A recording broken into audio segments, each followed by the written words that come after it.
ഇടപാടുകാരെ വഞ്ചിച്ചു മുങ്ങിയ ആപ്പിൾ എയുടെ ഫ്ളാറ്റ് ഉടമകൾക്കെതിരെ കൊച്ചി പോലീസ് ലുക്കൌട്ട് നോട്ടീസ് പുറപ്പെടുവിച്ചു. പ്രതികൾ ഒളിവിൽ പോയി 2 ആഴ്ച കഴിഞ്ഞതോടെയാണ് അന്വേഷണം ശക്തമാക്കാൻ പോലീസ് തീരുമാനിച്ചത്.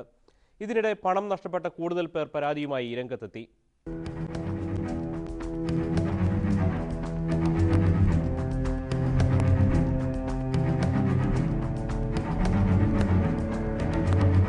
കൊച്ചി സിറ്റി പോലീസ് കമ്മീഷണറുടെ നിർദ്ദേശപ്രകാരം പാലാരിവട്ടം പോലീസിന്റേതാണ് നടപടി. പാലാരിവട്ടത്തുള്ള ആപ്പിളിന്റെ പ്രധാന ഓഫീസ് റെയ്ഡ് ചെയ്തതിന്റെ തൊട്ടു പിന്നാലെ ഉടമകൾ ഒളിവിൽ പോയിരുന്നു. ബാംഗ്ലൂർ, ചെന്നൈ, ഹൈദരാബാദ് എന്നിവിടങ്ങളിലായി ഇവരെ കണ്ടെന്ന് പോലീസിന് വിവരവും ലഭിച്ചിരുന്നു. സൈബർ സെല്ലിന്റെ സഹായത്തോടെ കഴിഞ്ഞ ദിവസം ബാംഗ്ലൂരിൽ ഇവരുടെ ഒളിവിടം കണ്ടെത്തുകയും ചെയ്തു.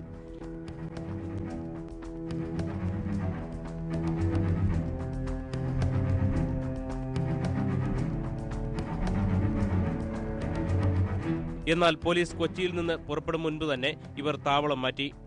ഉപയോഗിച്ചുകൊണ്ടിരുന്ന മൊബൈൽ സ്വിച്ച് ഓഫായി. കൊച്ചി പോലീസിന്റെ നീക്കങ്ങൾ പോലീസിലെ ചില ഉദ്യോഗസ്ഥർ തന്നെ ചോർത്തുന്നതായി സംശയം ഉയർന്നത് ഇതോടെയാണ്. ഈ സാഹചര്യത്തിലാണ് അന്വേഷണം ശക്തമാക്കാൻ ഉന്നത ഉദ്യോഗസ്ഥർ നിർദ്ദേശം നൽകിയത്. ഈ പശ്ചാത്തലത്തിലാണ് ലുക്കൌട്ട് നോട്ടീസ് പുറത്തിറക്കിയത്. ഇതിനിടെ പണം നഷ്ടപ്പെട്ട ഇടപാടുകാർ കൂടുതലായി രംഗത്തെത്തി തുടങ്ങി. കഴിഞ്ഞ 24 മണിക്കൂറിനുള്ളിൽ 25 പേരാണ് പാലാരിവട്ടം സ്റ്റേഷനിൽ പരാതി നൽകിയത്. 40ഓളം കേസുകളാണ് വഞ്ചനാക്കുറ്റത്തിന്റെ പേരിൽ ആപ്പിളയുടെ പ്രോപ്പർട്ടീസ് ഉടമകൾക്കെതിരെ ഇതുവരെ രജിസ്റ്റർ ചെയ്തത്. പരാതികളുടെ എണ്ണം വർദ്ധിച്ചുവരുന്ന സാഹചര്യത്തിലും ഉടമകളെ കണ്ടെത്താൻ കഴിയാത്തതിനാലും പ്രത്യേക സംഘത്തെ അന്വേഷണത്തിന് നിയോഗിക്കണമെന്ന് ആക്ഷൻ കൗൺസിൽ ആവശ്യപ്പെട്ടു.